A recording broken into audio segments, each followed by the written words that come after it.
Mais tu vois, ouais, le principe, c'était vraiment de parler de des systèmes que Ok. j'avais dit.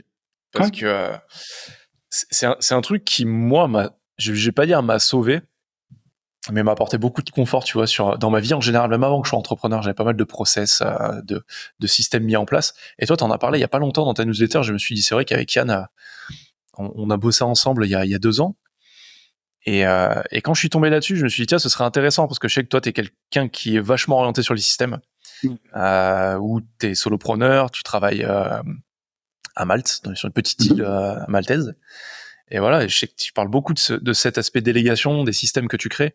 Ouais. Et je trouve ça, à la fois, quand j'en parle, je me souviens à des prospects ou lors de conférences ou tout ça, ça les fait flipper. En premier temps, ils ont l'impression qu'on est en train de créer un cadre hyper strict, hyper rigide. Moi, je leur dis, mais en fait, le fait de créer ce cadre, ça, qui n'est pas du tout rigide, ça crée une liberté de dingue. Bah, carrément, ouais.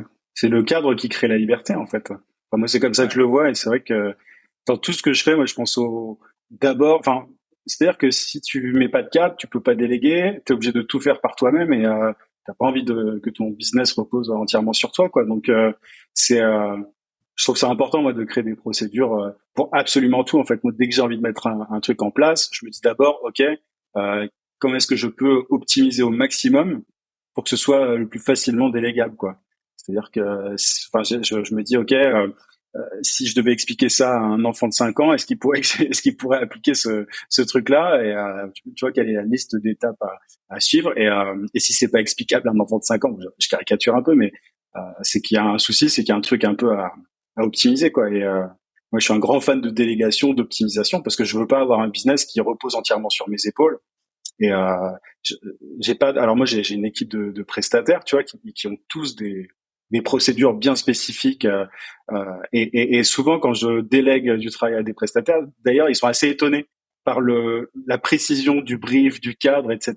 Mais en fait, ils sont Ah super ouais? contents. Ils sont trop contents de bosser avec moi parce que ils me disent à chaque fois, bah, c'est cool, tu sais ce que tu veux. Et puis en fait, eux, ça leur permet de gagner plus aussi avec moi, d'une certaine manière, parce que ils ont un taux horaire qui est plus important, parce qu'on perd pas de temps sur des trucs accessoires, tu vois, on perd pas de temps sur le brief, tout est très cadré, ils se concentrent sur leur taf et c'est donc en fait, je trouve que les procédures, créer un cadre, c'est ce qu'il y a de mieux pour à la fois les entrepreneurs qui veulent plus de liberté et puis pour les personnes qui travaillent avec eux, quoi, parce que je trouve qu'il y a tellement, enfin, quand j'étais en entreprise, en agence de publicité il y a quelques années, en fait, j'avais l'impression, moi j'ai arrêté, j'ai quitté notamment le monde de l'entreprise parce que je me disais, mais en fait, 70% du temps, il est gâché, quoi, on me vole ma vie, tu vois. Et je me C'est suis vrai. dit que je voulais pas répliquer ça dans mon activité, quoi. La réunionnite aiguë, les réunions qui servent à rien, les points qui servent à rien, les interruptions constantes. Et moi, enfin, je pense que créer un cadre, c'est important pour ceux qui valorisent leur temps. Et enfin pour moi c'est sacré, tu vois. Je suis pas croyant, mais alors pour le coup, si j'ai une religion, c'est le temps, quoi. C'est-à-dire que mon temps est vraiment, c'est le truc que je place au-dessus de tout. Je veux pas perdre de temps, je veux vraiment qu'il soit utilisé au mieux pour pouvoir faire des trucs qui me plaisent, quoi, et pas perdre ma vie sur des trucs inutiles, quoi. Enfin je sais pas, je trouve que c'est cool que t'en parles et que tu le mettes en avant parce que c'est un truc qui est pas assez fait. Et alors qu'on crée tous un business pour être un peu plus libre, quoi, pas pour se créer de la charge supplémentaire, quoi. Donc, C'est marrant que tu parles de ça parce que je crois que tu vois, je suis parti 2 jours dans le sud au soleil. J'ai perdu la mémoire. Je sais plus si c'est un podcast que j'ai enregistré hier ou l'article que j'ai fait avant-hier, mais je parle de ça justement, de tous ces entrepreneurs qui qui ont pour besoin primaire souvent, même pas primaire mais principal, ce besoin de liberté. hmm. Tu as ce besoin de se sentir libre de leur temps, de leur argent, de beaucoup de contraintes qu'on va potentiellement retrouver dans l'entrepreneuriat, pas forcément, mais souvent. Et ce qui est fascinant, c'est de voir le nombre, et je parle même pas d'une majorité, c'est 80%, je pense, des entrepreneurs qui se retrouvent au final, qui se créent une prison dorée, où ils sont bloqués à un endroit, là où il est le siège de leur boîte, Mm. à gérer des priorités, mais aussi beaucoup d'urgences, à pas assez déléguer, et à se créer un truc où au final ils sont complètement bloqués en termes de liberté. Ils ont la liberté financière. Je vois les discussions que je peux avoir avec des clients ou des clients potentiels qui viennent me voir avec cette fameuse phrase de dire aujourd'hui, en fait, je regarde ma vie, enfin les autres regardent ma vie, ils se disent, t'as tout réussi, t'as une boîte qui tourne, t'as de l'argent, t'as une belle voiture, une belle maison, t'as une femme, t'as des enfants, ou t'as un mari, t'as des enfants, tout a l'air d'aller bien. Et fondamentalement, ils me disent, mais malgré tout ça, je me sens pas heureux. J'ai l'impression de rien pouvoir faire. Je suis tout le temps stressé, tout le temps anxieux. Je bosse 12 heures par jour. Et en fait, quand tu creuses un peu, t'as souvent ce que j'aime bien appeler des comportements qui t'auto-sabotent, vachement orientés sur le contrôle. Ah bah oui. De pas vouloir lâcher, de pas vouloir déléguer. Et ça, c'est un des premiers trucs que je travaille justement avec mes clients. C'est assez drôle, tu vois, c'est de créer des process hyper spécifiques pour leur dire maintenant, il faut que tu recrutes. C'est pas moi qui leur dis, ça c'est du consulting, mais le coaching, c'est une démarche plutôt où je vais leur montrer, on va créer des choses ensemble et on va construire ce qu'ils veulent, mais à travers aussi beaucoup de prise de conscience. Et quand la personne a compris qu'elle doit recruter, que en tout cas c'est une priorité maintenant, comme je leur montre, c'est pas qu'une priorité de créer un process, un système qui est carré, mais c'est vraiment un truc sur le long terme. Parce que si jamais ça le fait pas avec le freelance que tu prends, ou la personne que tu prends en CDD, ou la personne que tu prends en CDI, si le process est créé, tu peux très bien, alors en France, tu as les périodes d'essai, donc tu peux très bien couper la période d'essai au début et te dire, dans tous les cas, le process, il est là, je vais pas repasser 3 mois à expliquer étape par étape à la personne ce qu'elle doit faire. Et mais je sais que tu vois, tu parles du temps et j'aime bien parce que souvent, tu vois, quand tu regardes des bouquins de business, tout ça, on parle des process, on parle des systèmes, de l'importance de les faire. Et souvent, on s'arrête là. Ouais. Mais on en parlait en off. Toi, t'es quasiment tout le temps en t-shirt noir. Moi, je suis aussi très minimaliste dans la manière dont je m'habille. Un des putains de problèmes de l'entrepreneuriat, c'est la charge mentale qui découle de l'entrepreneuriat. Et chaque micro-décision que tu prends, au final, épuise ta jauge dans la journée de volonté, on va dire. Et ça nuit à ta capacité de décision après, on va dire, 13 ou 14 heures, quoi. 13 heures ou 14 heures, si tu prends des décisions toute la matinée, tu sers plus à rien. Tes décisions sont plus clairement. adéquates. Mais c'est, en fait, et quand tu parles du temps, moi, je vois que tu parles de la vie, en fait. en fait, je pense que c'est parce que la plupart des entrepreneurs, ils sont focus sur le chiffre d'affaires ou le revenu, peu importe. Ils sont concentrés sur l'argent à gagner, tu vois. C'est cool, j'ai fait plus de chiffre d'affaires ce mois-ci, etc. Pour moi, le truc le plus important, c'est pas le chiffre d'affaires, c'est le temps que tu mets à gagner ce chiffre d'affaires. Pour moi, c'est le taux horaire le plus important. C'est-à-dire que, tu vois, je voyais pas plus tard que tout à l'heure un entrepreneur se vanter de faire tant par jour, je crois, ou par semaine, enfin un chiffre assez important. Et le truc, c'est que quand il décrivait la manière de générer ce revenu, moi, je l'enviais pas du tout. Alors, il gagnait plus que moi, mais je suis beaucoup plus libre, en fait, tu vois. Mais parce que il devait alimenter son activité, enfin, il devait prendre des décisions, il devait être réactif, en fait, dans son business pour pouvoir générer ce chiffre d'affaires. Moi, j'essaie de mettre en place le plus de systèmes evergreen, tu vois, qui tournent tout seul. J'essaie de faire ça au max. J'ai un blog aujourd'hui, je m'occupe de quasiment rien. Je lis une fois l'article qu'on me donne, mais je fais rien d'autre. Après, il est mis par quelqu'un sur mon site, etc. Mes newsletters que je rédige, j'ai une newsletter quotidienne depuis pas mal de temps maintenant. Je rédige les emails, mais ensuite j'envoie ça à ma correctrice, qui envoie elle-même à mon assistante. Ensuite, c'est programmé. Donc en fait, je me concentre sur les choses sur lesquelles j'ai de la valeur. Et je trouve que c'est ça qui est cool. Il y a je trouve qu'il y a un intérêt en fait à se concentrer sur les choses sur lesquelles on a de la valeur. C'est-à-dire qu'il y a des trucs moi, sur lesquels je suis nul ou qui ne m'apportent pas grand-chose. Tu vois, programmer sur mon blog, ou alors publier une vidéo YouTube, ou alors publier une newsletter. Enfin, tout ça, ça peut être délégué. Et tu parlais tout à l'heure du fait de pouvoir transmettre un process à quelqu'un, pouvoir changer les personnes. Moi, j'ai eu ce cas assez précis où quand j'avais pris pas une traductrice, pardon, j'ai dit traductrice, une correctrice pour mes emails. En fait, elle m'a dit une fois, quelques mois après notre collaboration, qu'elle partait en vacances pendant un certain temps. Et là, moi, c'était pas un stress pour moi parce que tout était tellement mis en place que je dis pas de problème, je vais trouver une remplaçante pendant le moment où t'es absente. J'ai juste donné le process à la remplaçante. Pour moi, c'était comme si j'avais travaillé avec la même personne. Alors, j'ai dû trouver une remplaçante. Donc, aujourd'hui, j'ai une correctrice pour mes emails et une correctrice remplaçante pour les moments où ma correctrice principale n'est pas là. Et du coup, ça change quasiment rien. J'ai juste à dire à la personne, OK, bon, on reçoit le même process comme d'hab et du coup, moi, ça change rien à mon quotidien. Donc, je ne suis pas tu vois, quand quelqu'un est absent ou malade et ça, tu peux le faire qu'avec des process bien spécifiques, quoi. Donc mais je pense vraiment que c'est parce que la plupart des gens sont, en fait, notamment quand ils développent leur activité, ils pensent chiffre d'affaires mais ils ne mettent pas, comment dire, ils prennent pas forcément en compte la manière d'atteindre ce chiffre d'affaires. Moi, ça m'intéresse pas de bosser 18 heures par jour pour faire 10 millions par mois. Tu vois, moi, c'est vraiment la pire vie, quoi. Je préfère gagner beaucoup moins et avoir beaucoup moins de temps à allouer à ça, parce que je bosse pas pour bosser, quoi. Donc, c'est Je suis curieux par rapport à ce que tu dis. Une fois que tu as donné le process aux personnes qui bossent avec toi, tu les rends responsables de ce process? Tu vois ce que je veux dire? C'est par exemple, si elles trouvent un moyen plus simple de faire les choses, est-ce qu'elles peuvent le modifier? Ah bah oui, carrément. Carrément, elle le fait. Moi, mon assistante avec qui je travaille maintenant depuis 3 ans, un truc comme ça.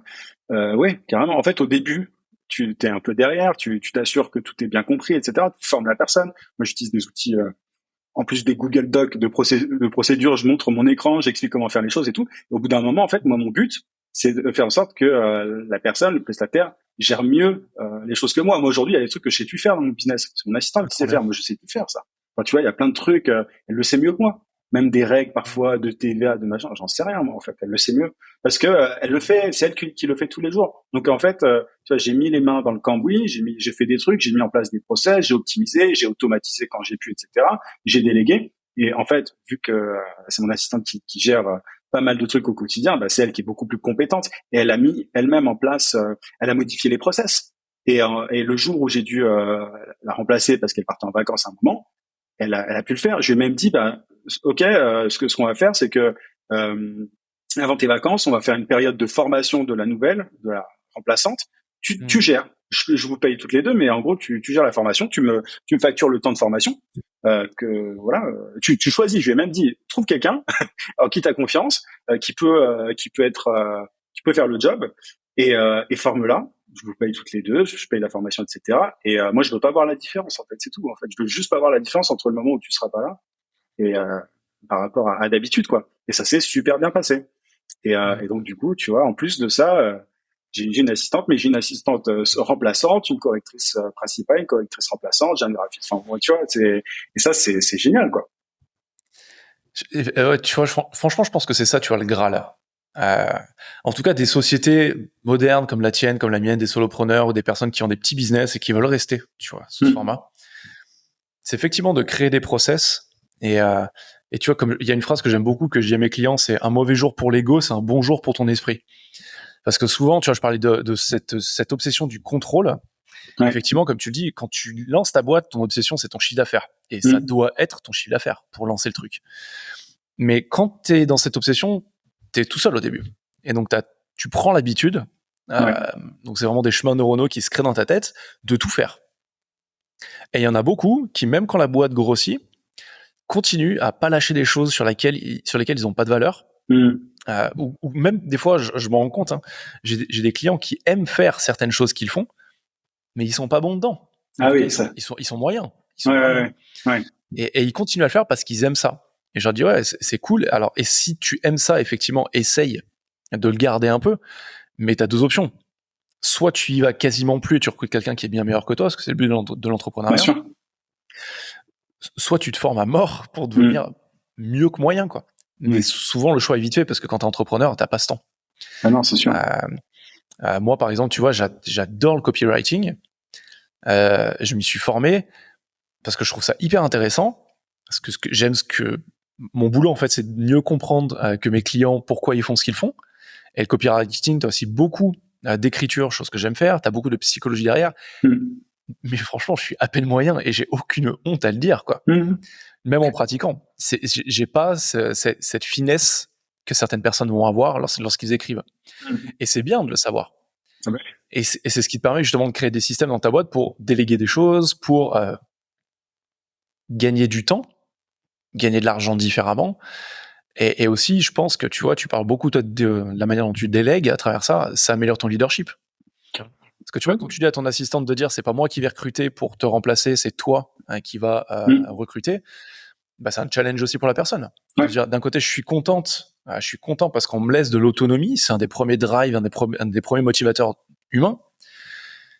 Mais c'est aussi quelque chose potentiellement que j'ai jamais fait, donc il y a du challenge et tu fais grandir les personnes à côté de toi. Toi, tu gagnes du temps et tu retrouves avec un résultat qui aurait été peut-être qui est sûrement même meilleur que ce que toi t'aurais fait.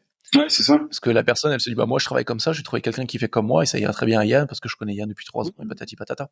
Il faut faire confiance, en fait. Mais c'est une question d'ego aussi, comme tu disais. C'est-à-dire qu'il y a des trucs dans lesquels on n'est pas bon ou sur lesquels on n'a pas forcément de valeur ajoutée. Donc autant se reposer sur des personnes qui sont meilleures. Il y a un bouquin de Dan Sullivan, je crois, qui s'appelle Who, Not How. Et c'est en gros le principe, c'est ouais, tu connais. Dan Sullivan, c'est mon héros en ce moment. Je suis Ouais, en train de lire tous ses livres. bah écoute, mais le principe il est simple, c'est au lieu de te demander comment faire les choses, demande-toi à qui est-ce que tu peux déléguer en fait cette même tâche quoi. Enfin c'est bon, je résume mal et rapidement, mais c'est un peu ça. C'est au lieu de mettre les mains dans le cambouis, trouve quelqu'un qui sait le faire quoi.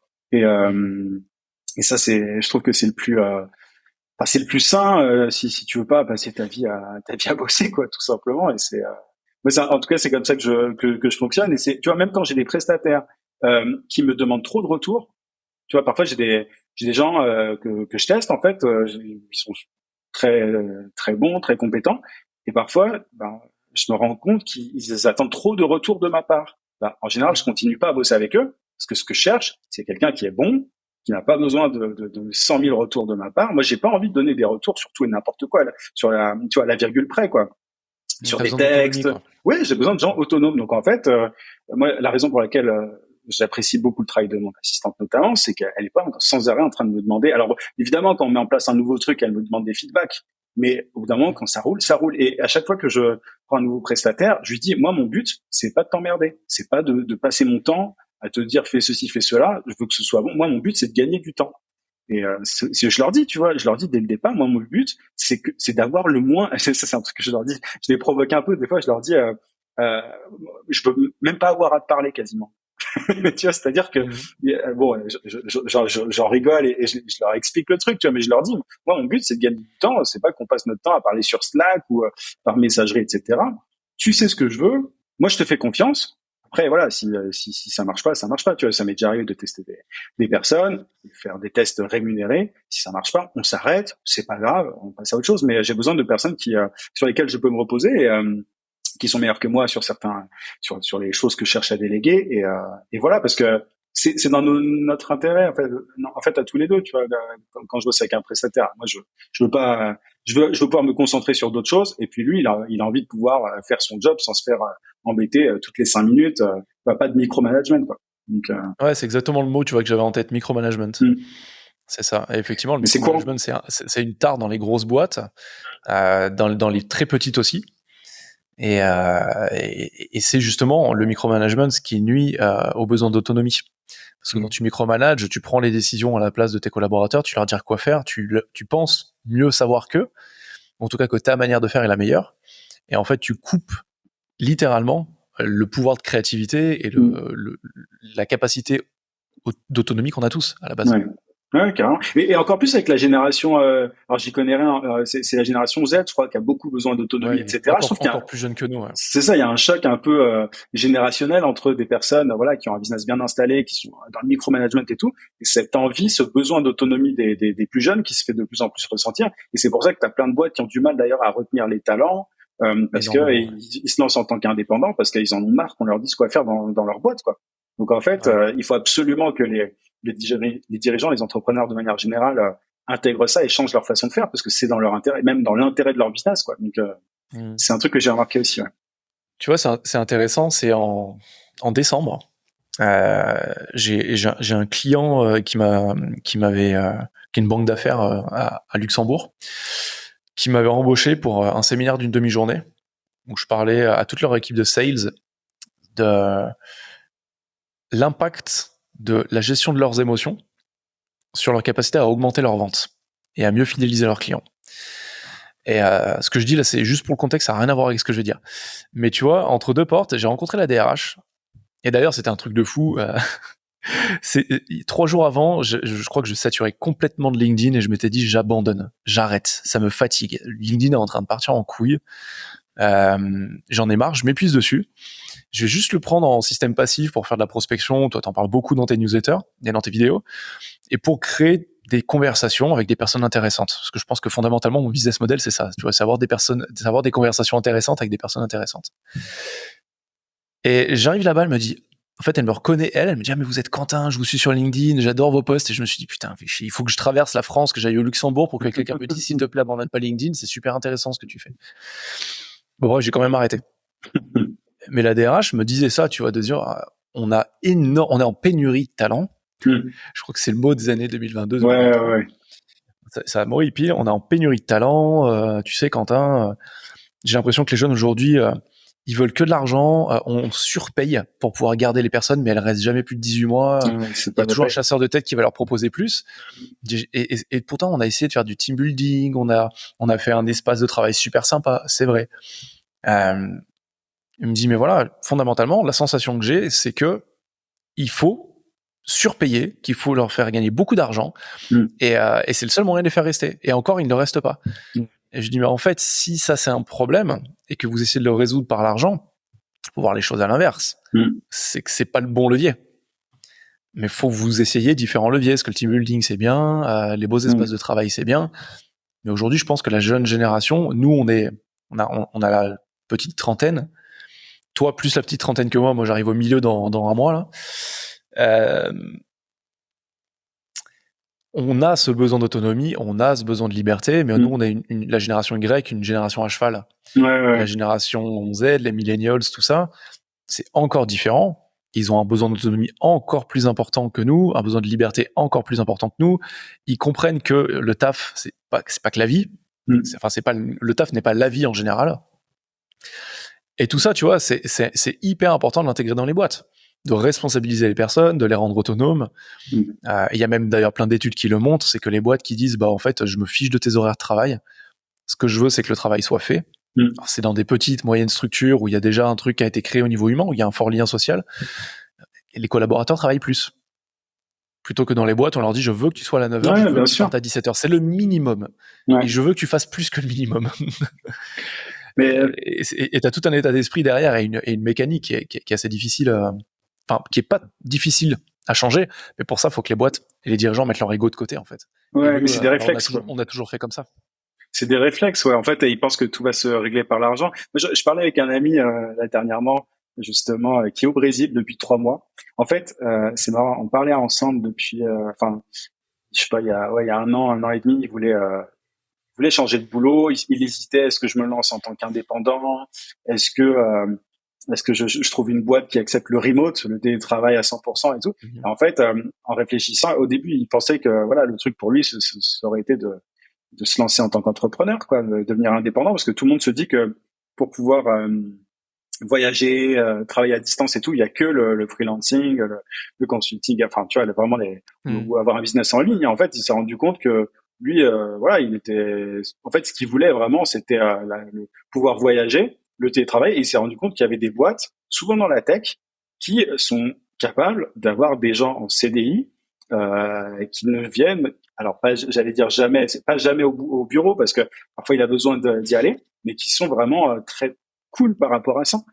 Et aujourd'hui, du coup, là, il est au Brésil, il va en Sicile après. Enfin, tu vois, il bouge, il a un salaire confortable et il bosse pour une boîte française qui est dans la tech. Et il y a en fait souvent les boîtes qui sont plus permissives par rapport à ça, ce sont des boîtes plus jeunes, on va dire. Tu vois, moi j'ai des amis qui sont dans les plus grosses boîtes, plus dans le CAC 40, ça se passe pas comme ça, quoi.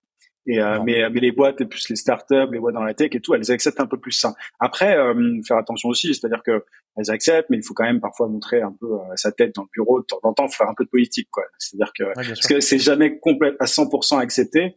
Et mais il y a des boîtes qui l'acceptent. Et c'est vrai que c'est de plus en plus aux États-Unis, c'est un truc qui est de plus en plus courant. Il y a des boîtes comme Buffer qui sont à 100% télétravail. Enfin, il y en a plein. Et surtout dans tout ce qui est Web3 aussi, des boîtes dans la crypto et tout, c'est un truc qui est assez courant apparemment. J'en parlais avec lui. Justement, il rencontrait pas mal de nomades digitaux qui bossaient dans ces boîtes-là. Et quand j'ai demandé d'ailleurs, est-ce que ce sont surtout des entrepreneurs ou des salariés, il m'a dit que c'était vraiment quasi 50-50.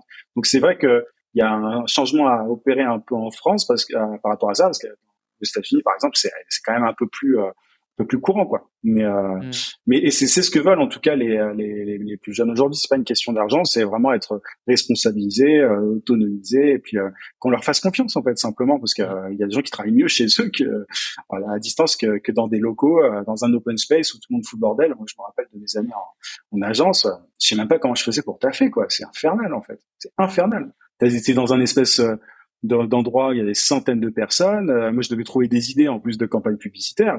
Je sais même pas comment est-ce que j'ai fait pour tenir quelques années là-dedans, tu vois. Et on vient t'interrompre, t'as des commerciaux qui viennent. Tu sais, voilà, le deep work là-bas, les longues sessions de travail intenses, ça Zéro. n'existe pas en open space. Donc, ouais. Je trouve que, Non, ouais, c'est il y a une clair. prise de conscience à réaliser, enfin, à faire par rapport à ça, quoi. Ouais, et tu vois, c'est hyper intéressant parce que l'année dernière, j'ai rencontré David Bernard, qui est le fondateur d'Assess First. Leur équipe sont hyper présentes aujourd'hui sur LinkedIn. Et lui, tu vois, à l'inverse, il a monté sa boîte dans les années 2000 à Paris. Et quand il me disait, voilà, la boîte entre début 2000 et 2020, pendant juste en plein milieu du Covid, c'était 40, 50 collaborateurs. Donc en 20 ans, ils étaient passés de 0 à une quarantaine, cinquantaine. Si David écoute, je m'excuse si les chiffres sont faux. Mais lui, en fait, à un moment, pendant le Covid, il s'est dit, bah, tu sais quoi, moi, à un moment, je vais faire du full remote. Et avec sa boîte, ils ont rendu leurs locaux. Ils ont donné une seule règle, c'est de dire maintenant, vous pouvez bosser où vous voulez. Et pendant 1 an, ils ont fait que développer la boîte. Et pour eux, ça a été une opportunité de croissance parce qu'ils étaient présents qu'en France. Et du fait qu'ils ont des super bons collaborateurs qui sont partis en Angleterre, qui sont partis en Espagne, qui sont partis un peu à droite à gauche, bah, ils ont ouvert des marchés. Et ils ont internationalisé. Et je me souviens qu'on s'était rencontrés, on s'était rencontrés au moment où il était en train de faire ça. Ça faisait 6 mois qu'il était parti en remote. Et donc ça fait plus de 2 ans parce qu'on a refait, on s'est rappelé il y a 6 mois. Il disait alors, 1 an et demi après le démarrage, qu'est-ce que t'en penses? T'es toujours à fond? Il me dit ouais, je prends des pincettes. Il me dit parce que, comme tu le dis, il y a des personnes qui sont faites pour le télétravail, il y en a qui sont pas faites pour. Et Assess First, c'est une boîte qui fait des tests psychométriques, il y a beaucoup de psychologues dedans. Et David Bernard, lui, est psychologue, et il disait, bah, moi, en fait, à un moment, avec mon équipe, on s'est dit, on va faire un test psychométrique de recrutement pour mesurer la propension des nouvelles recrues à travailler euh, chez eux ou dans des espaces de coworking. Parce que s'ils sont pas capables de travailler chez eux, s'ils ont pas la motivation nécessaire, la rigueur nécessaire, et c'est pas un jugement, ça arrive, c'est normal, on est tous différents, et ben, il arbitre. Ouais. En fait, il attribue un budget de plusieurs milliers d'euros par collaborateur par an en disant, bah, t'as ce budget, tu peux t'acheter un écran, tu peux t'acheter un bureau debout, tu peux t'acheter des plantes, un truc pour être bien chez toi, pour bien aménager. Ce budget, tu peux l'utiliser pour des abonnements mensuels en espace de coworking. À toi de voir. Mais ils orientaient, en fait, au final. Ouais. C'est Et c'est intéressant. hyper important. C'est Ouais. hyper important. Mais c'est sûr que c'est pas pour tout le monde. Après, tu sais, c'est un peu comme le débat. Moi, quand j'étais à la fac, c'est alors, on va bosser à la bibliothèque. Ou, moi, je bossais jamais à la bibliothèque. J'entrais chez moi et j'allais bosser chez moi. Il y avait ceux qui allaient bosser à la bibliothèque. Tu vois, quand j'étais en fac de droit. En fait, c'est un peu ça. T'as des gens qui préfèrent être dans une espèce de d'émulation collective. Tu vois, dans un endroit où il y a du monde. C'est ça qui les booste. Peut-être des extravertis, j'en sais rien. Moi, je préférais. Enfin, j'étais pas du tout le seul, tu vois. Mais je préférais largement bosser chez moi et j'ai jamais été aussi efficace que chez moi. Et d'ailleurs, ça me fait rire parce que quand je repense un peu à mes années en agence, alors au départ, j'arrivais aux bonnes horaires, etc. À la fin, bon, c'était un peu scandaleux, mais j'arrivais ultra tard, mais parce que j'étais capable de faire le travail qu'il y avait à réaliser en très peu de temps le matin, parce que j'étais ultra efficace en fin de matinée. Donc j'arrivais plutôt à 10h30, 11h, tu vois. Bon. Mais le taf, il était fait. Et alors, au départ, tu vois, voilà, j'y allais doucement. Je me suis pas ramené au boulot à 11h du mat. Bon, en agence de pub, il faut savoir que c'est 9-10 heures, tu vois, les horaires sont assez cool. Mais ça finit à 23 heures après, mais c'est autre chose. Mais et en fait, au fur et à mesure du temps, je me suis rendu compte que même quand j'arrivais à 11 heures, j'arrivais à faire le boulot. Donc en fait, je me voyais pas faire du présentiel. Tout ça pour dire que il y a Ouais, je beaucoup de comprends. présentiel, il y a beaucoup de temps mort, il y a beaucoup de temps qui sert à rien en fait en entreprise. Alors après, évidemment, il y a des gens qui aiment bien sociabiliser avec leurs collègues et tout. Moi aussi, je le faisais. Mais tu vois, il y a quand même au final, si tu fais vraiment un test sur le temps effectif de travail dans une boîte, tu te rends compte que il y a un paquet d'heures qui servent à rien dans une entreprise. Enfin, tu vois, il y a un paquet d'heures qui pourraient être économisées. Limite, tu vois, tu pourrais limite diviser par deux le salaire et le temps de travail des gens. Il y aurait les mêmes objectifs qui seraient atteints, quoi. Donc c'est ouais, je sais pas, il y a une culture du présentiel comme ça qui est en tout cas en France, quoi. Et c'est pour ça que je préfère les freelances. Tu vois, moi j'ai personne qui est à temps plein dans mon activité. J'ai mon assistante qui bosse en fin de matinée, le matin, en fin de matinée. Enfin, tu vois, elle fait des checks pour moi à des heures, à Mhm. des horaires, à des intervalles réguliers. Et pareil pour certains prestats, mais j'ai pas besoin de gens à temps plein parce qu'en soi, ils ont juste besoin d'effectuer une tâche bien spécifique. Ils gèrent ça quand ils veulent et Mhm. tant que c'est fait, c'est fait. Mais ouais, il y a pas mal d'économies à faire. Je dis pas qu'il faut virer tout le monde, hein, mais c'est vrai que en tout cas, si tu veux vraiment rationaliser à mort, tu te rendrais facilement compte que tu perds peut-être 60% enfin, d'argent à cause de ça, quoi. Enfin, c'est Ouais, d'argent et puis aussi de ressources mentales, quoi, de ressources oui, personnelles. oui, oui. Parce qu'effectivement, vouloir faire plein de trucs, à faire du présentiel aussi, tu te fatigues. Euh, y a eu un déclic pour toi, pour les systèmes, où t'as toujours fonctionné comme ça? Où il y a un moment dans ta vie où en fait Euh, tu t'es dit putain, il y a un truc qu'il faut qu'il change? alors, je pense que je suis. C'est difficile à dire. C'est un sujet qui m'a vite intéressé. Donc, mais j'ai pas toujours eu des systèmes de fou. En fait, le gros déclic, il me semble que ça a quand même été pendant le confinement, le premier, je pense, euh, Ok. parce que je faisais beaucoup de choses moi-même avant. Et en fait, avec le confinement, bah, les business en ligne comme le mien ont forcément très encore mieux marché que d'habitude. Et du coup, il y avait plus de support client, il y avait beaucoup plus de choses à faire. Et je me suis rendu compte à un moment que si je continuais à ce rythme-là, j'allais pas finir en burn-out, tu vois. Donc je me suis dit, là vraiment, c'est impossible. Enfin, j'étais crevé. Je me suis dit, il faut absolument que je rationalise tout ça. Donc j'ai créé des procédures et tout. Et c'est là que j'ai fait appel à une assistante et tout. C'est vraiment à partir de là que j'ai été beaucoup plus enfin, vraiment obsédé par ça, quoi. C'est un sujet qui m'a toujours intéressé. Moi, je pense en système, je fais de la strat marketing, donc j'ai une vision assez globale sur les choses, mais c'est vraiment par rapport à mon propre cas. Je pense que le déclic, ça a été ouais, vers le confinement où vraiment je me suis dit que ça pouvait pas durer, que j'allais cramer si je continuais comme ça, quoi. Donc et puis et en fait, une fois que tu as un peu goûté à ça, à cette liberté que te procurent les process, en fait, t'as envie d'aller toujours plus loin. Tu vois, moi, par exemple, moi, mon but, clairement, dans mon business, c'est de ne plus dépendre des réseaux sociaux, plus du tout. Moi, mon but, Mhm. c'est d'avoir zéro. Enfin, c'est un peu utopique, mais je vais quand même vers des choses où la raison est simple, c'est parce que, enfin, pourquoi est-ce que je parle de réseaux sociaux? Parce que quand tu as une marque personnelle comme moi, souvent il faut montrer ta tête, tu vois, il faut publier toi-même tes contenus. C'est difficile. Il y a des trucs qui sont difficiles à déléguer quand même quand tu Mhm. veux tu vois, garder le même ton, etc. Ça se fait, mais c'est pas évident. Et aujourd'hui, moi, j'essaie d'avoir le plus possible de canaux passifs. Tu vois, mon blog, c'est pas moi qui écris les articles, donc ça, c'est une croissance qui se fait toute seule. J'ai quasiment rien à faire. C'est un canal d'acquisition que je ne touche pas. Tu vois, la prospection, c'est pareil. Quand tu mets en place un système de prospection, tu peux ne pas y toucher et tu chopes des clients comme ça. Donc en fait, j'essaie de plus en plus enfin, j'essaie d'aller toujours plus loin par rapport à ça et de générer un maximum de revenus passifs avec mon business et tout. Et c'est aussi pour ça que j'ai pas d'agence. Il y a une époque, j'avais lancé une agence de prospection. Je me suis vite rendu compte que c'était pas pour moi parce que justement, mon but c'était de faire entrer le maximum de revenus pour le minimum de temps possible de Mhm. travail. J'ai une mentalité de flemmard et ça me réussit plutôt bien. Et parce que le modèle de l'agence, c'est quand même beaucoup voilà, de gestion client, tu vois, de relations, enfin, ouais, de support client. Enfin, il y a quand même beaucoup de charges, enfin, de, comment dire, pas de main d'œuvre. J'ai pas le terme là, mais tu vois, il y a quand même beaucoup d'efforts en fait à faire pour générer de très jolis revenus grâce à un modèle de service comme ça. Mais j'ai été plus attiré par l'aspect business en ligne, justement, où tu peux mettre en place des process beaucoup plus efficaces pour générer des revenus, quoi. Donc, enfin, tout est pensé en tout cas autour de ça. Moi, je suis un Mhm. flemmard, tu vois. Dès que je peux supprimer une tâche, je le fais, quoi. Moi, mon but dans mon job, c'est de supprimer des tâches. C'est pas d'en ajouter. Je veux absolument avoir le moins de tâches possible. Je publiais jusqu'à récemment, je fais souvent des tests sur les réseaux parce que c'est quand même mon boulot en tant que consultant marketing digital. Et pendant un moment, j'ai publié sur TikTok, YouTube, etc. J'ai tout analysé. Je me suis rendu compte que c'était clairement pas ce qui me rapportait le plus de clients. J'ai supprimé en fait. Je vais pas faire un truc qui me fait perdre plus de temps qu'autre chose. C'est pas un truc en plus que je kiffais vraiment. J'ai complètement arrêté. Je mets l'accent sur des trucs qui me rapportent plus. Donc c'est vraiment, je pense que dans un business, au lieu de chercher à ajouter, faut chercher à supprimer, quoi. Enfin, en tout cas, c'est mon état d'esprit. Mhm.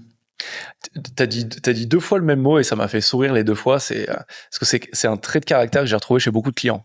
Euh, des clients souvent qui sont ambitieux, qui ont des business qui tournent bien, tu vois, que les Américains appellent les high achievers. Euh, c'est ce fait de dire je suis flemmard. Ouais. Et c'est un truc que je rencontre, mais j'ai beaucoup de clients avec lesquels je bosse, ou des personnes que je suis, des livres que je lis, ou quand je rencontre des personnes, des entrepreneurs qui sont hyper ambitieux, ou des cadres d'entreprise qui sont ultra ambitieux. Souvent, il y a ce mot qui ressort, je suis flemmard. Alors que je pense que quand tout le monde les regarde, ils disent, mais en fait, ces types ou ces nanas sont absolument pas flemmards. Ouais, c'est dans l'état d'esprit, Mais, en fait. Mais oui, oui, oui. Mais t'as raison.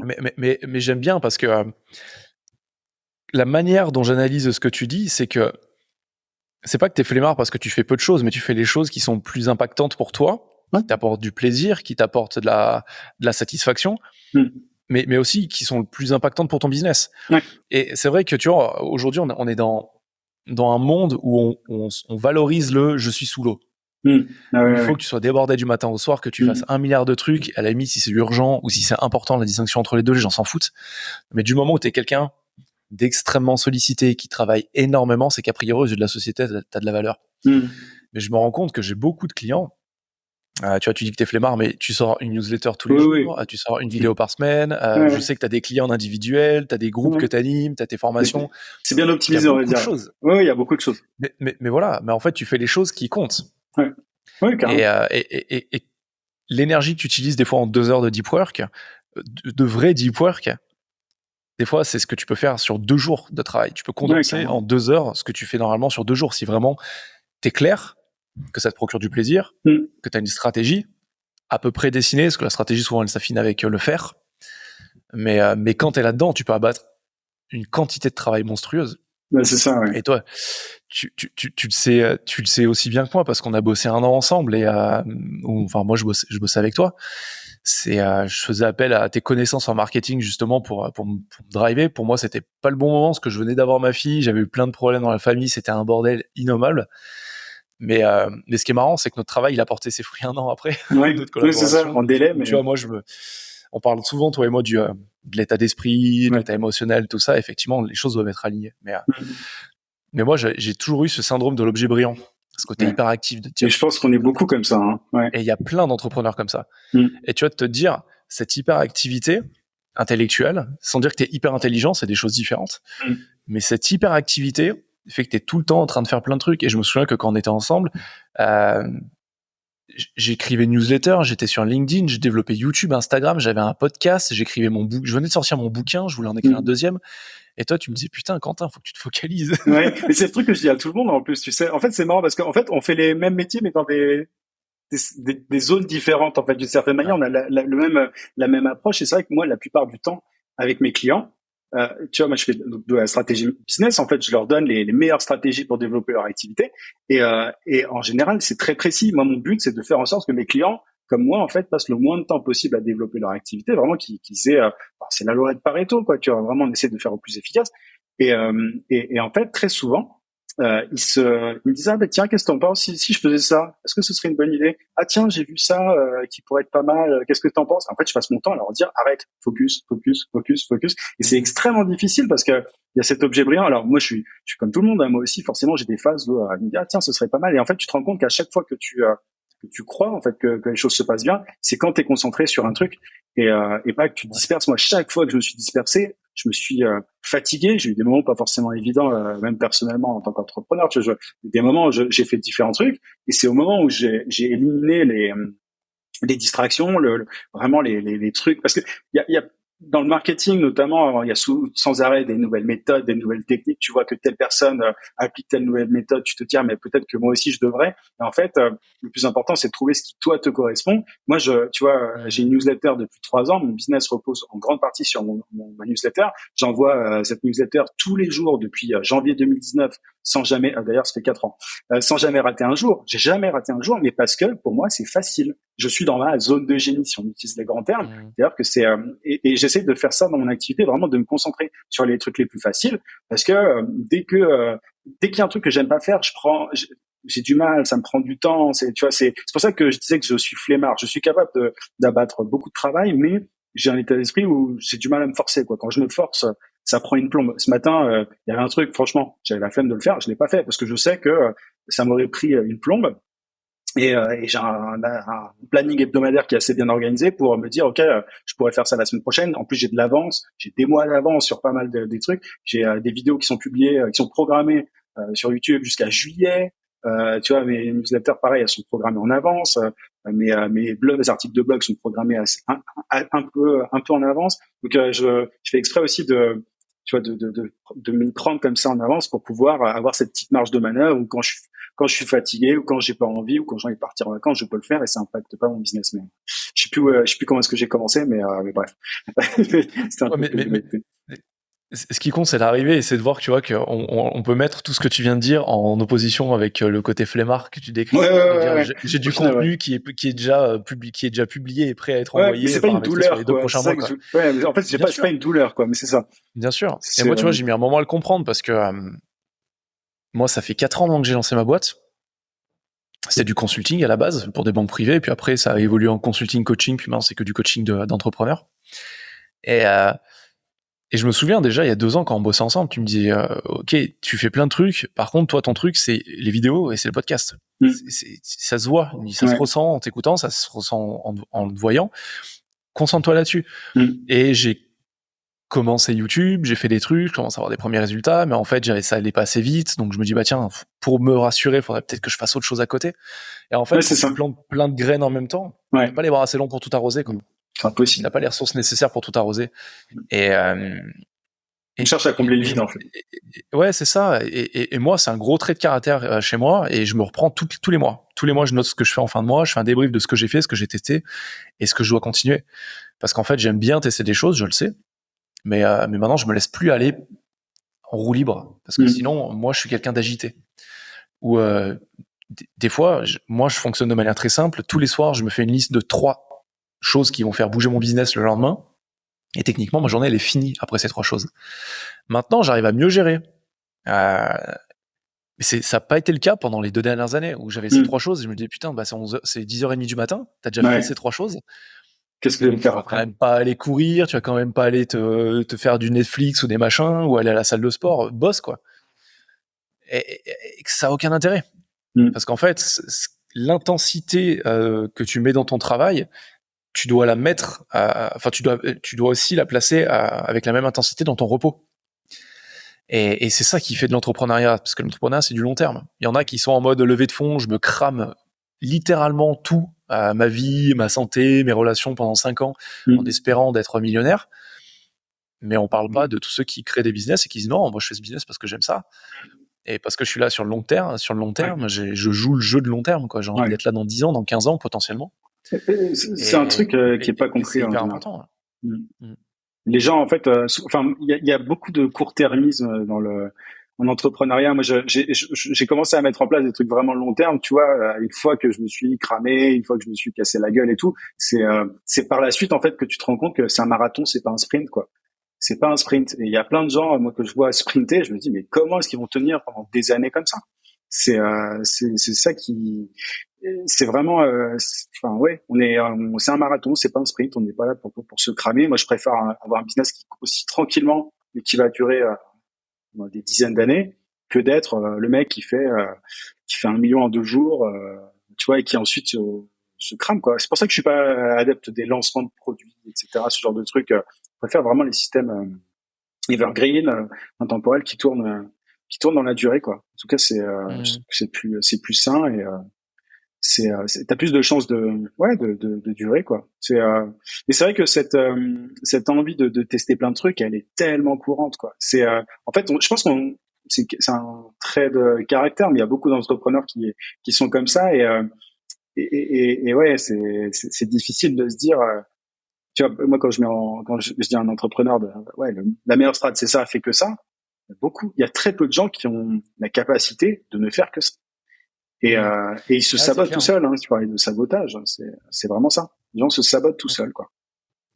Tu vois, moi, ma fille est suivie par un psychologue. Non pas qu'elle ait des problèmes, mais depuis qu'elle est petite, elle a toujours été très précoce. Et par contre, énormément de mal à se concentrer et très anxieuse.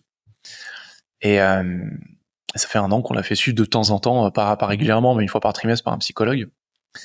Et je me souviens qu'en parlant avec lui, moi c'est la première fois, il y a la semaine dernière où je venais vraiment à une séance depuis un moment. Et effectivement, ce thérapeute nous dit, effectivement, Emilia est, on va dire, il a pris entre guillemets, il fait est atteinte d'un trouble de l'attention avec hyperactivité. Il dit mais on se calme, hein, c'est pas grave. Parce qu'elle a de bons systèmes de compensation, donc elle gère bien ça. Donc effectivement, elle est speed, elle a beaucoup d'énergie, ça crée pas de problème au quotidien. C'est juste que c'est une petite fille qui dort pas énormément et qui a énormément d'énergie. Et ce qui est marrant, c'est qu'en fait, il me regarde, il fait par contre, elle tient ça de vous.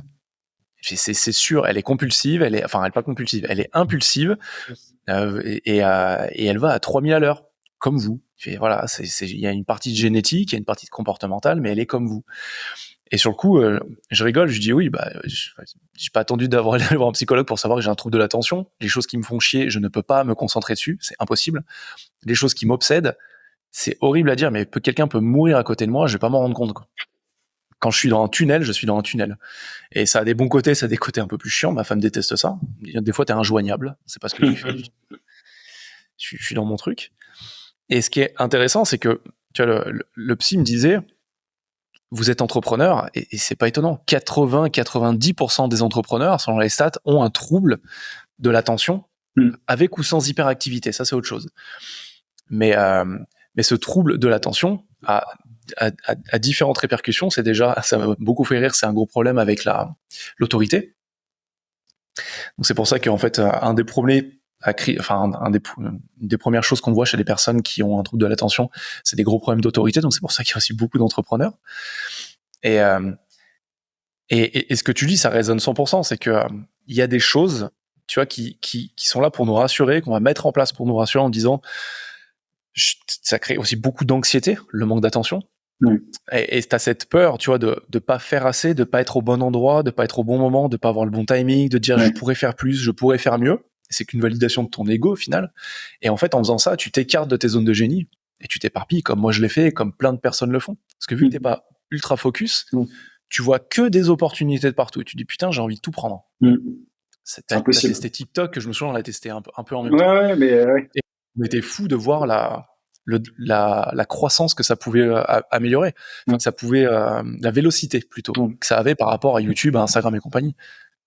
Par contre, la qualité, c'est tout autre chose. Oui, c'est ça en fait. Il y a des trucs comme ça que tu vois. Moi, j'avais regardé, j'ai tout analysé, tu vois, entre temps, et la qualité des leads, entre guillemets, tu vois, le taux de conversion des gens qui viennent de TikTok, il est ridicule par rapport à YouTube ou d'autres canaux. Donc, t'as des objets brillants comme ça, tu te dis, ah, mais ça va marcher, ça a l'air de cartonner. Tu vois des gros chiffres, des vanity metrics, des chiffres, voilà, pour satisfaire l'ego en fait, qui font plaisir à l'ego. Mais quand tu regardes derrière concrètement en termes de business, ça n'apporte rien en fait. Et il y a un truc, il y a une phrase, je sais pas qui a dit ça, je sais plus d'où je tiens ça, c'est malheureux, j'aimerais bien citer la personne, mais elle disait, c'est un entrepreneur qui disait, un bon business, c'est un business chiant.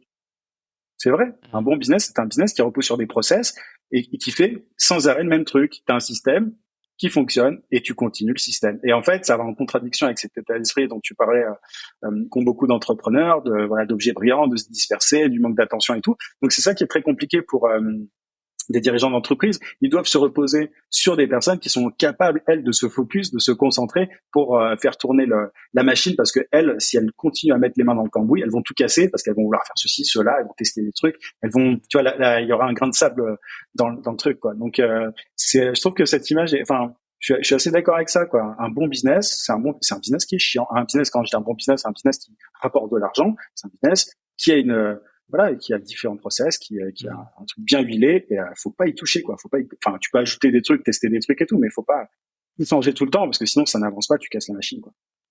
Ouais, complètement. Diane, la journée, on est à la 48e minute, on arrive bientôt à la fin. Ce qu'on s'était dit environ 1 heure. On a beaucoup parlé de process business, enfin de système autour du business, mais je suis curieux, t'as des systèmes dans ta vie personnelle? Alors, quand je me lève, j'ai que des t-shirts noirs, j'ai que des caleçons noirs, des chaussettes noires. Je m'habille en noir. On m'a toujours appelé l'homme en noir. Et alors, je sais, en fait, je pensais à un moment que c'était pas, enfin, comment dire. Je pense que inconsciemment, ça a toujours été une façon pour moi de pas trop m'embêter avec les choix, quoi. J'en ai pris conscience que il y a pas si longtemps, mais en fait, je pense que naturellement, j'ai envie de passer du temps sur les trucs qui sont vraiment importants. Alors ça fait partie des choses, tu vois, qui sont un peu, qui sont involontaires, hein, mais en tout cas, voilà, pour m'habiller, c'est extrêmement rapide. En termes de process, après, moi, tu vois, par exemple, je vais pas faire de courses. Bon, c'est des trucs tout con, mais je vais jamais dans un magasin pour faire des courses. J'achète tout en ligne. J'ai pas de permis. Je prends des VTC. Enfin, tu vois, j'essaye de tout simplifier dans ma vie sur tous les plans, quoi. Et je sais pas si on peut parler de process, mais ouais, c'est un peu. Enfin, il faudrait que je prenne un peu de recul sur tout ça, mais de manière générale, ma vie est organisée, ouais, pour ne pas avoir à faire des tâches reloues, répétitives au maximum, quoi. Mais là, j'ai ces quelques exemples qui me viennent en tête. J'en aurai peut-être d'autres qui viendront, mais t'as quoi, toi, en place dans ton quotidien comme process? C'est pas Moi, évident de prendre du recul sur son quotidien comme ça. Le business, c'est plus facile, je trouve. en fait, je réfléchis de manière macro, mais de manière micro, c'est très clair. J'ai des process le matin, des process le soir, surtout. Ouais. Après, dans la journée, moins. Par exemple, et là, j'ai modifié les choses récemment, il y a 2 semaines.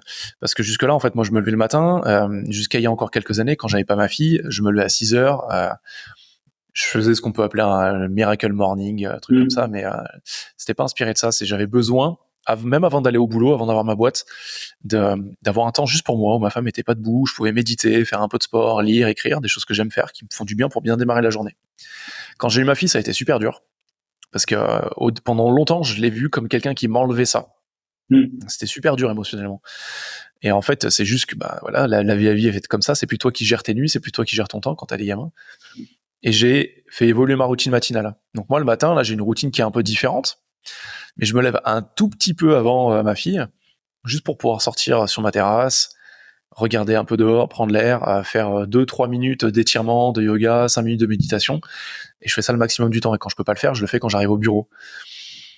Et par contre, moi, ce qui est hyper important pour moi, c'est le soir.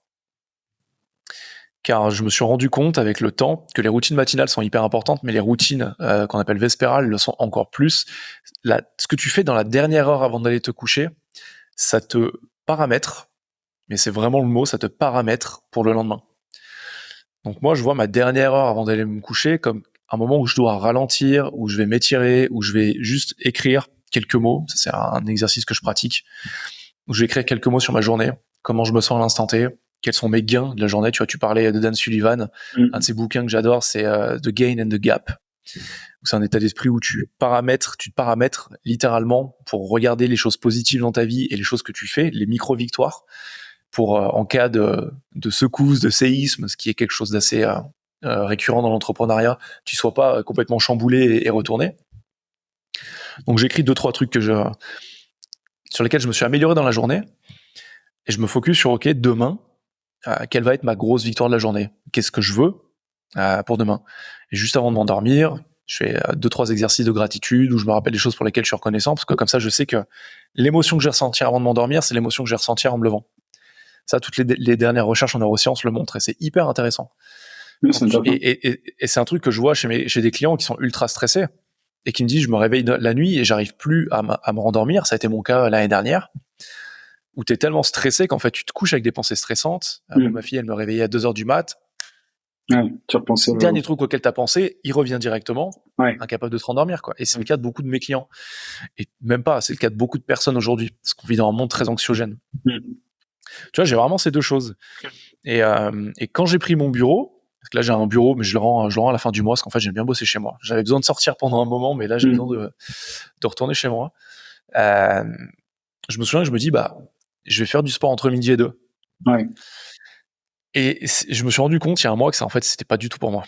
Parce que moi, ma phase où je suis extrêmement productif, c'est 10h, 13h. Ah oui, t'avais placé ça au mauvais moment, quoi. Et donc, je me forçais à couper à midi pour me dire, il faut que tu ailles au sport. Parce que le sport, c'est quelque chose qui est central dans ma vie depuis que je suis gamin. Ça fait partie de mon système depuis que je suis gosse. Du sport tous les jours. En tout cas, une activité. Et là, maintenant, je me suis dit, bah, tu sais quoi, si vraiment t'es efficace de 10h à 13h, ça sert à rien que t'arrives au bureau à 8h30. Ouais. Va au sport à 8h, 8h30. Moi, maintenant, je dépose ma fille, je vais au sport. J'arrive au bureau, c'est 9h30, 9h45. J'ai le temps de me poser, boire un verre d'eau, un café, et à 10h, je démarre. J'ai fait mon sport, et je suis en mode à fond jusqu'à 13h. Et ça, tu vois, c'est les systèmes que j'intègre. Après, tu as des systèmes de pensée, des systèmes de, voilà, des habitudes, Tu, des pratiques que tu peux mettre en tu place. m'as fait penser du coup à des trucs. Là, c'est bon, tu m'as aidé à me remémorer certains trucs. Mais du coup, tu parlais de sport. Moi, par exemple, le sport, je le fais en fin de journée. Parce que tu vois, Mhm. le moment vraiment où je suis le plus actif, c'est le matin. En fait, je me réveille, je vais me doucher, je prends un café, je commence direct. J'ai pas de routine particulière du matin, tu vois. Mhm. Si, c'est Enfin, ta c'est une routine. routine, si d'une certaine Les manière. Ouais, personnes ouais. voient une routine comme quoi il faut méditer, il Oui, faut oui, faire oui. de la Oui, t'as raison. méditation devant du ficus, des Ouais, ouais, machins, et puis faire du journaling. Mais non, ouais. en fait, C'est une dire, je me routine. lève, je prends un Ouais. café, je bosse. C'est ça. Ouais, ouais, non, c'est ça. Bon, ça, c'est rapide. Et puis, c'est vrai que parce que c'est le matin que je suis plus actif, c'est intéressant pour les gens d'ailleurs de faire des tests là-dessus. Comment ça s'appelle c'est Les chronotypes. ouais, les chronotypes. Ça, c'est un truc que je dis aussi à mes clients de faire parce que je me rends compte que voilà, on est différents par rapport à ça. Et il y a plein de gens qui allouent des mauvaises tâches au mauvais créneau horaire. Donc ça, moi, je suis très conscient de C'est ça. Et ça. l'après-midi, par exemple, j'ai plus tendance à faire tu vois, des tâches un peu plus administratives, un peu plus, qui nécessitent pas de créativité. Le matin, ce que je peux Mhm. faire en 2 heures le matin, je le fais en 4 heures l'après-midi, quoi. Je suis vraiment, tu vois, en termes Mhm. de créativité, pas aussi bon l'après-midi. Donc, l'après-midi, c'est des tâches un peu plus tranquilles. Et vraiment, en fin de journée, je fais du sport, parce que c'est le moment où je sais que c'est pas un moment qui est gâché. J'ai pas justement ce truc où je me dis, ah, j'aurais peut-être pu bosser à ce moment. Tu vois, c'est vraiment un moment où je sais que je pourrais rien faire d'autre que ça. Enfin, j'ai pas d'autre Mhm. utilité, tu vois. En termes de Ouais. gestion du temps, je me dis pas, ah, je pourrais faire autre chose de mieux, quoi. Et je me suis mis au sport depuis un an, je dirais, parce que je suis pas un grand sportif de base. Moi, j'en ai fait beaucoup quand j'étais gamin, mais j'étais tellement focus sur mon activité pendant un certain temps. Et c'est vrai que, tu vois, même quand tu as une journée un peu stressante ou quoi, je trouve que le sport, ça fait vachement bien. À la fin de la journée, je me bute au sport. Et puis, voilà. Après, tu as la soirée qui est tranquille. Moi, je suis un peu plus pisse le soir grâce à ça. Je me tue, je me tue au sport en fin de journée. Après, le soir, c'est bon, tu vois, le boulot, il est derrière. Je Mhm. pense que c'est important de s'arrêter à un moment dans la journée, de se dire, voilà, à partir de tout à l'heure, je touche plus à rien. Moi, c'est ce que j'essaie de faire au maximum. Et puis après, pour la partie ouais plus perso, c'est vrai que j'essaie de moins organiser. Tu vois, les soirées elles sont un peu différentes. Enfin, souvent, tu vois, je vais regarder un film ou quoi, mais j'essaie de pas, tu vois, de pas me dire je fais ceci à tel moment, etc. J'ai vraiment le cadre extrêmement rigide entre guillemets. Il est pour le business. Après, dans les plages horaires, voilà, de détente perso et tout, je suis moins et j'ai moins d'obligations. J'ai pas d'enfants, moi, tu vois. J'ai pas d'enfants. Il y a plein de trucs qui sont aussi voilà, des choses personnelles, tu vois. Moi, je pense que naturellement, il y a des choses que je n'ai pas envie de faire parce que justement, je me dis, c'est mon avis, hein, mais je me dis ça me contraindrait, etc. Tu vois, j'ai jamais été attiré par le fait d'avoir un enfant, par exemple, et c'est clairement pas prévu parce que je suis j'ai envie de pouvoir vraiment gérer le temps comme je veux, Ouais, pouvoir je comprends. voyager quand je veux, etc. Le permis, c'était pareil. Hein. Moi, avoir une bagnole, c'est vraiment pas une contrainte. Tu vois, j'en parle parce que souvent les gens ils sont choqués. Ah, à 32 ans, t'as pas le permis, etc. Mais en fait, tu te rends compte que tu peux. C'est beaucoup plus flexible. Quand j'ai de la famille qui vient chez moi à Malte de temps en temps, ils me disent est-ce qu'on prend une voiture, est-ce qu'on loue une voiture? Je leur dis mais non, vous avez des VTC partout ici. Pourquoi vous allez vous emmerder à prendre une voiture? Vous allez vous la faire rayer. Vous allez. Tu vois, c'est pas pratique. Alors que je trouve qu'avec les VTC, t'en prends un, tu vas marcher ici, c'est génial pour marcher. T'en chopes un autre là-bas. Enfin, tu vois, je suis très consommateur de tous ces services qui te permettent d'être plus flexible, plus libre. Mhm. Et c'est vrai que dans ma vie de manière générale, j'essaie d'avoir le moins de contraintes possible, quoi. Donc c'est assez naturel maintenant. C'est vrai que si je prenais un peu de recul sur tout ça, je me rendrais compte qu'il y a pas mal de réflexes comme ça où je fuis la contrainte au maximum. Ouais. Et tu vois, si je devais synthétiser ce que tu dis, ou je sais pas si j'ai vraiment un système pour ma vie, moi je verrais un système minimaliste, tu vois, on pourrait Oui, appeler oui, ça. c'est vrai. Bah, j'ai une vidéo qui C'est-à-dire que sort ce soit là-dessus, dans ton donc business, c'est vrai que c'est bah, très. tu Ouais, vois. ouais. Bah, c'est marrant parce que tu Allez dis voir ça. la vidéo. Non, mais c'est rigolo. Non, mais pas, elle sort pas tout de suite. Mais c'est marrant. Je te dis ça parce que en fait, il y a justement, je sais pas, il y a 2 semaines, j'ai eu un petit déclic. Je me suis dit, mais en fait, il y a plein de gens qui parlent de minimalisme. Moi, c'est un sujet qui m'intéressait. Mais je me disais, mais en fait, moi, je suis ultra minimaliste. Je m'en rends pas, juste pas compte. Tu vois, en fait, je me rendais compte. C'est très Mhm. naturel. C'est pas, tu sais, c'est pas une posture comme il peut y en avoir. C'est ultra intégré. C'est vraiment, j'ai une vie très, très minimaliste. J'ai pas de possession. Tout tient dans une valise. Enfin, et pourtant, tu vois, j'ai pas de meubles. J'ai quasiment rien. Je suis pas propriétaire. J'ai rien du tout. Et c'est vrai que du coup, j'ai fait une vidéo là-dessus. Je trouve ça, c'est un sujet qui m'intéresse vachement. Et c'est vrai que oui, c'est ça. C'est un mode de vie très, très minimaliste, en Bah, c'est cool. C'est cool, et c'est vrai que ça te va bien. fait. En tout Ça va cas, bien, tu vois, j'essaye. de synthétiser ça comme ça. Ouais. Hmm. Bah, je pense que c'est important de se connaître. Et quand tu sais ça, en fait, tu fais les bons choix après, quoi, pour ta vie de manière générale, donc, et pour ton business. Donc, Ouais, complètement. Tu vois, moi, je suis pas de nature minimaliste. Quand j'étais en banque, quand je travaillais en banque privée, j'avais plein de costumes, des costumes sur mesure, 3 pièces, plein de paires de chaussures, plein de cravates, plein de pochettes. Et j'ai toujours bien aimé m'habiller. Et en fait, ma mère, qui elle a une boutique de fringues, euh, je devais tenir ça d'elle. Maintenant, elle me voit maintenant, elle me fait moins la remarque. Mais au début, elle me disait, putain, mais tu t'habillais tout le temps hyper bien avant. Maintenant, t'es tout le temps en bleu. Et ma femme m'appelle, toi, c'est l'homme en noir, moi c'est l'homme en bleu. Ma garde-robe, c'est des t-shirts gris, blanc, noir, bleu marine, et mes pulls et mes vestes, c'est du bleu marine, mes pantalons, c'est bleu marine. Et j'ai 2 paires de chaussures. Et, j'ai quasiment tout le temps les mêmes couleurs. Et ma mère, au début, était désespérée. Elle me disait, putain, pourquoi tu t'habilles comme ça? Je fais, mais en fait, parce que le matin, je veux plus me poser la question de comment je vais m'habiller. En tout cas, je veux pas que ça prenne 10 minutes, quoi. Avant, c'était un plaisir, parce qu'en fait, le reste, j'étais dans ma journée, à mon poste, c'est terrible à dire, hein, mais que sur une journée, je fasse très bien mon travail ou moyennement mon travail ou que j'ai une journée absolument pas productive, c'était pas grave, quoi. Du moment, C'était le truc que tu maîtrisais, en fait. Quoi. En fait, les vêtements, c'était le truc que tu maîtrisais d'une certaine manière. Enfin, les vêtements, c'était un peu ta. Ça, je te perds, mais genre juste à la fin, quoi. Zut. Bon, pas grave. Ah, c'est bon, je t'ai retrouvé. C'est bon. Non, je disais juste, en fait, les vêtements, c'était le truc que tu maîtrisais. Parce que dans le reste de ta journée en tant que salarié, tu n'avais pas forcément de marge de manœuvre. Mais peut-être que c'était le truc important pour toi parce que c'était un peu t'avais une petite marge de manœuvre par rapport au reste, quoi. Je sais pas, c'est une interprétation. Non, mais c'est une interprétation intéressante, effectivement, quoi. Et c'est vrai que quand tu es dans l'entrepreneuriat, au début, quand je me suis lancé il y a plus de 4 ans, c'était même 2019. Donc, tu vois, je crois que ça va faire 5 ans. Non, ça va faire 4 ans ou 5 ans en septembre, je sais plus. 2018, je crois. Ouais, c'est pas grave. Et ouais, c'est exactement ça. C'est qu'en fait, il y a des choses qui m'importaient avant, et j'allais cool au travail. Et après, quand t'es entrepreneur, même en indep, en solo, t'as 1 milliard de décisions à prendre tous les jours, tout le temps. Dire, bon, qu'est-ce que je fais? C'est quoi ma priorité? Qu'est-ce que je fais avec ce client sur quoi je me focalise? Et ce prospect, il faut que je le relance. Et en fait, je te rends compte que si tu passes 20 plombes devant tous les matins, tu te dis, tiens, comment est-ce que je m'habille aujourd'hui? Et ben, t'arrives au taf, t'as déjà grillé une partie de tes capacités à prendre des décisions. Ça crée de la charge mentale, ça crée des choses inutiles. Et t'arrives à 15h à être un légume, quoi. ouais, carrément. Je veux pas prendre la tête là-dessus, perso. Non, mais je comprends, je me prends de moins en moins la tête. Merci Yann, merci avec d'avoir plaisir. partagé ce moment avec moi, c'était cool. Bah ouais, merci à toi. Plus, ça fait des années qu'on échange, mais principalement sur WhatsApp, en vocaux, tout ça. Et j'ai l'impression que c'était déjà fait une visioconférence, on va appeler ça de manière corporate. Mais c'était bien cool. Carrément, ouais, non, on aurait dû faire ça il y a un moment, mais c'était un plaisir d'échanger en tout cas sur ce sujet qui est passionnant pour le coup, et c'est vraiment important que t'aides les entrepreneurs là-dessus parce qu'il y a du boulot, je pense. Bah toi aussi, je vois que c'est un message, et je sais, tu me le dis de temps en temps, il y a des sujets que tu essaies d'apporter sur ta newsletter qui pour toi sont centraux. Il y a des personnes qui sont réceptives, d'autres moins. Ouais. Mais c'est vrai qu'on en a discuté pas mal de fois. Il y a des choses pour l'entrepreneur qui sont peut-être pas au début une priorité, mais qui doivent être, ou les personnes doivent en tout cas prendre conscience à quel point c'est important très tôt. Parce que plus tu prends conscience de sujets comme tes émotions, comme l'importance de créer des systèmes, d'être organisé, tout ça, plus vite, quand tu vas vraiment devoir t'y mettre, t'arriveras à le créer rapidement. Parce que tu as été déjà initié au sujet, tu comprends l'intérêt. Et quand t'arrives par la force des choses, parce que t'es cramé, parce que t'en peux plus, et que tu dois mettre les choses en place et que tu y connais rien, c'est beaucoup plus dur. Ouais, faut pas attendre ça, ouais, c'est sûr. Complètement. Bon, on va s'arrêter là-dessus. Merci beaucoup Yann. Merci à toi.